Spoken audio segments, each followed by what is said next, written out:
আমার কথা আর আপনার কথা কি এক? এক মানে? মানে আমার ভালোবাসা আর আপনার ভালোবাসা কি এক নয়? যদি বলি তাই। কেন সৈকতদা? সৈকত দা? না মানে আমাকে ক্ষমা করবে, আসলে তোমার অজান্তে হয়তো আমি অনেক দূর এগিয়ে গেছি, কিন্তু তুমি চাইলে ওইখান থেকে আমি ফিরে আসতে পারি। বৃষ্টি, তার আগে বলেন তো, তুমি তুমি কি অন্য কাউকে ভালোবাসো? হ্যাঁ বৃষ্টি।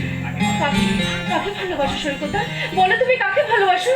ভালোবেসেছি শুধু তোমার